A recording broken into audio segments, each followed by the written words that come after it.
Baik, selamat malam. Perkenalkan, nama saya Melania Binsasi, kelas A, NIM 170303026. Kelas A, semester 7, jurusan Sosiologi.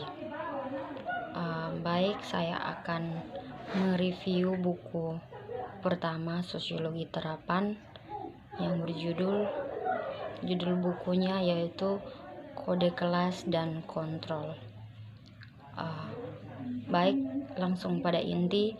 Yang pertama itu, menurut buku yang saya review, yang pertama itu unsur pentingnya, yang pertama itu satu, orientasi ibu dalam berkomunikasi. Yang kedua, aspek bicara anak usia 5-7 tahun. Yang ketiga, masalah teoritis. Baik, langsung saja yang pertama, yaitu orientasi ibu dalam berkomunikasi. Dalam kehidupan sehari-hari, kita tentu berhadapan dengan yang namanya bahasa. Bahasa merupakan alat komunikasi kita. Tentu terikat dengan peran sosialisasi dari orang tua kepada anak dapat tercapai apabila orang tua berperan aktif dan memberi bimbingan kepada anak sejak dini.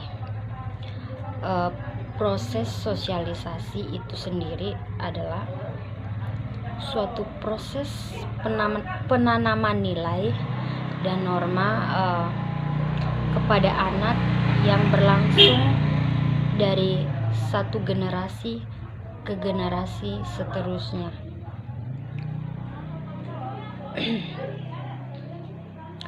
Pola komunikasi antara ibu dan anak secara implisit dalam keluarga dapat membentuk keterampilan motorik, keterampilan konstruksi, dan perspektual anak. Baik, saya akan menjelaskan dari ketiga keterampilan tersebut, yaitu yang pertama, keterampilan konstruksi. Keterampilan konstruksi menyangkut bagaimana ibu membantu anak dalam membangun sesuatu.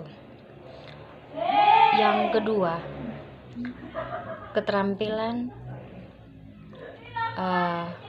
perspektual, di mana ibu mengenalkan anak pada lingkungan sekitar, yang dimana ibu memperkenalkan anak kepada teman-teman sebayanya, teman-teman sekolah. Terus menurut pandangan Emil Durkheim, tatanan sosial adalah tatanan moral. Dengan demikian merupakan peraturan bukan hanya pada reguler individu, tetapi tatanan sosial ini menyangkut bagaimana tatanan individu diatur oleh masyarakat. Artinya masyarakat membuat suatu peraturan untuk memaksa individu untuk menaatinya. Jadi perilaku seseorang atau individu dikontrol oleh masyarakat. Baik, aspek yang kedua itu adalah aspek bicara anak pada usia 5-7 tahun. Perkembangan kemampuan berbicara anak itu usia 5-6 tahun itu adalah sudah dapat berbicara atau dapat mengucapkan kata-kata dengan jelas dan lancar, dapat menyusun kalimat yang terdiri dari 6-8 kata,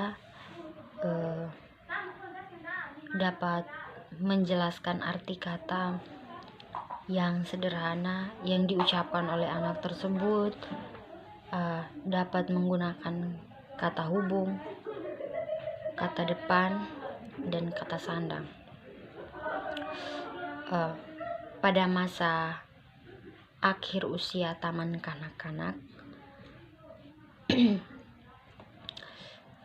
umumnya anak tersebut sudah mampu berkata-kata sederhana dalam bahasa yang sederhana. Cara bicara mereka telah lancar. Cara bicara mereka itu telah lancar dan dapat dimengerti dan cukup mengikuti tata bahasa walaupun masih melakukan kesalahan dalam berbahasa.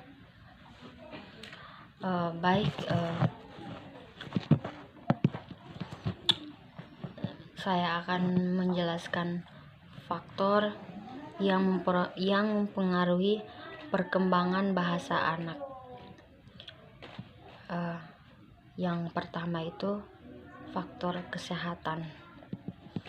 Faktor kesehatan, anak yang sehat lebih cenderung cepat belajar dan cepat memahami. Anak yang tidak sehat anak yang sehat lebih cepat belajar dan mengerti bahasa ketimbang anak yang tidak sehat, karena motivasinya lebih kuat untuk menjadi anggota kelompok yang aktif atau anggota kelompok sosial dan berkomunikasi dengan anggota kelompok sosial lainnya. Yang kedua, faktor yang mempengaruhi perkembangan bahasa anak yang kedua yaitu kecerdasan. Anak yang memiliki kecerdasan lebih tinggi, bahasanya lebih cepat dan memperhatikan penguasaan bahasa yang lebih unggul ketimbang anak yang tingkat kecerdasannya rendah. Yang ketiga, keadaan sosial ekonomi. Anak dari kelompok sosial ekonomi yang rendah, anak yang berasal dari kelompok sosial ekonomi yang tinggi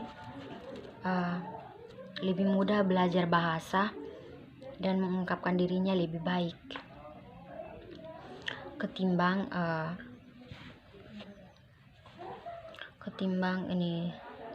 dari kelompok sosial yang berekonomi lemah.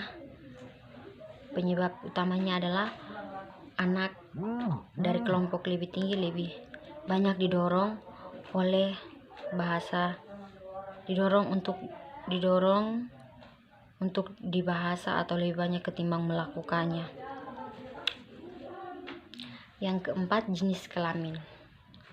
Jenis kelamin, ada perempuan atau anak perempuan lebih cepat belajar bahasa dibandingkan dengan anak laki-laki.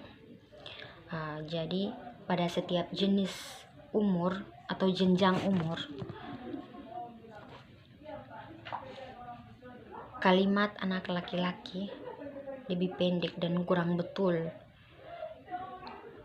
tata bahasanya atau kosakata yang diucapkan dibandingkan dengan anak perempuan.